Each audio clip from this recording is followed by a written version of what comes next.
आइए ना, आप भी पूजा पाठ कर लीजिए, आज बहुत खुशी का दिन है। नहीं, तुम ही करो। ठीक है। 500 साल इंतजार करने के बाद यह भगवान राम के मंदिर बना। आपको कह रहे हैं पूजा करने के लिए, तो आपके पास टाइम नहीं है। मर्यादा पुरुषोत्तम श्री राम भगवान हैं, मगर हम राम का भक्त नहीं हैं। और हाँ, हमें कोई मंदिर मस्जिद में आस्था नहीं है। अच्छा, ये बात है। इसका मतलब आप हिंदू नहीं हैं, आप नास्तिक हैं। चुप हो।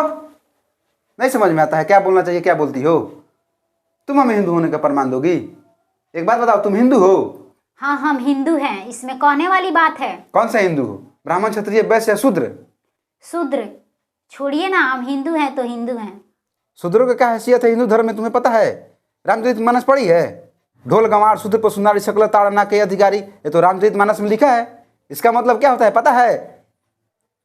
ढोल पीटने का अधिकार है, गंवार पीटने का अधिकार है, नारी पीटने का अधिकार है, और शूद्र भी पीटने का अधिकार है। सबके सब पीटने का अधिकार है। इसका मतलब ये भी तो छोड़ो, रामचरितमानस में ये भी लिखा है कि वे पूजिए विप्र सकल गुणहीना, शूद्र न पूजिए ज्ञान परवीना।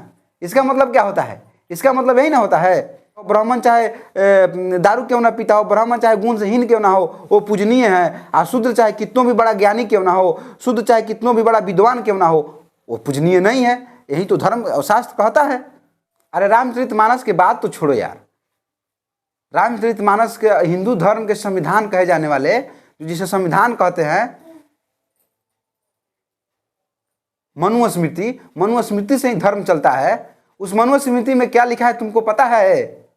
अगर कोई मंत्र सुन लेता है ना, तो उसके कान में शीशा पिघला करके डाल देना चाहिए।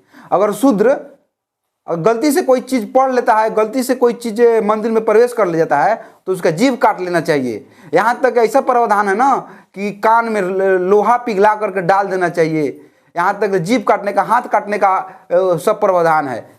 यही तो है धर्म के, जिसे संविधान कहते हैं, मनुस्मृति में ये सब चीज है। देखो, तुम पूजा कर रही हो, तुम पूजा करो, हमें कोई दिक्कत नहीं है। ठीक है, हम संविधान के मानने वाले लोग हैं, और हमें मनुष्य जैसा जीवन जीने का अधिकार हमारा संविधान देता है, बल्कि आपका धर्म और शास्त्र नहीं। और संविधान के मानने वाले लोग हर धर्मों को सम्मान करता है। हमें कोई दिक्कत नहीं है, तुम्हें जो करना है सो करो। चुपिए, आप ऐसे ही बक बक बोलते रहते हैं। पूरा विश्व राम मंदिर बनने की खुशी में जश्न मना रहा है। आप हमेशा हिंदुत्व का मजाक उड़ाते हैं। आपके पास है कोई सबूत? तुम्हें सबूत चाहिए? रुको, हम तुम्हें सबूत देते हैं। देखो क्या लिखा है इसमें। इसमें क्या लिखा है, पढ़ो। ढोल गंवार शूद्र पशु नारी सकल ताड़ना के अधिकारी। क्या इसका मतलब, क्या लिखा है? ढोल गंवार पशु नारी ये सब पीटने का अधिकारी है। यही सबूत ना मांग रही थी। रुको रुको, तुमको और बताते हैं।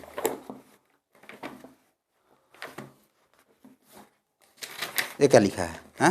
पूजिए विप्र सकल गुणहीना, शूद्र न पूजिए ज्ञान परवीना। यही ना की बात कर रही थी। छोड़िए ना, ये पहले का जमाना था, अब जमाना बदल गया है। जमाना बदलता है, मगर जमाने के साथ इतिहास नहीं बदलता है। इसी देश में हमारे समाज की महिलाओं का स्तन ढकने का अधिकार नहीं था। इसी देश में हमारे पुरखों के गले में हाड़ी और कमर में झाड़ू बांध दिया गया था। और इसी देश में हमारे पुरखों ने सूर्य उदय होने से पहले और सूर्य अस्त होने के बाद घर से निकलने की इजाज़त नहीं थी। रास्ते में अगर मंदिर मिलती थी ना, तो 200 मीटर के अलग से होकर के गुजरना पड़ता था। पढ़ने लिखने का कोई अधिकार नहीं था। 300 सालों तक हमारे पुरखों को शिक्षा पर पाबंदियां लगाई गई थी। धन संपत्ति रखने का कोई अधिकार नहीं था। इसी समाज में प्रकृति का दिया हुआ मनुष्य का जीवन जानवरों के जीवन से भी बदतर हो गया था। क्या यह सब मुगलों के वंशजों ने किया? नहीं, इसी देश के बुद्धिमान लोगों ने किया है। बात तो सही कह रहे हैं। देखे हैं सब लोग पूजा पाठ कर रहे हैं, तो हम भी सोचे हैं कि हम भी खुशी जाहिर कर ले। और कहती हो कि जमाना बदल गया। वो जमाना कुछ और था, ये जमाना कुछ और है। इसी जमाना में घोड़ा पर चढ़ने पर बरात रोक दिया जाता है। कौन लोग करता है? इसी जमाना में जाति के नाम देख करके मुंडन करवाया जाता है और जूते में पानी पिलवाया जाता है। वो कौन करता है? इसी जमाना में मोछ रखने पर दलितों पिछड़ों को हत्या कर दिया जाता है, वो का मुगलों के वंशज करता है। इसी ज़माना में हमारे देश के महामहिम राष्ट्रपति जब उड़ीसा के पुरी मंदिर में गए थे तो उनके साथ जातीय भेदभाव करके धक्का मुक्की किया गया था। इसी ज़माना में उत्तर प्रदेश के पूर्व मुख्यमंत्री अखिलेश यादव जब अपना आवास खाली किए थे तो गंगा जल से शुद्ध कराया गया था। नहीं जमाना बदला है और ना ही लोग बदला है, बस इस देश में संविधान लागू है, बस इस देश में संविधान कायम है। इसलिए इस देश के बुद्धिमान लोग, जन्म से श्रेष्ठ लोग हमारे साथ शारीरिक भेदभाव छुआछूत नहीं कर रहे हैं, बल्कि हमारे साथ मानसिक छुआछूत और मानसिक भेदभाव कर रहे हैं। एक बात बोले, बुरा तो नहीं मानिएगा, आज भर पूजा पाठ कर लेते हैं क्योंकि आज राम मंदिर का उद्घाटन है। चलिए आज एक रील बनाकर फेसबुक पर डाल देते हैं। ये देख लिए भाई, इसीलिए कहा जाता है औरतों को समझाना और पैदल दिल्ली जाना बात एक ही है। बहुत बहुत धन्यवाद।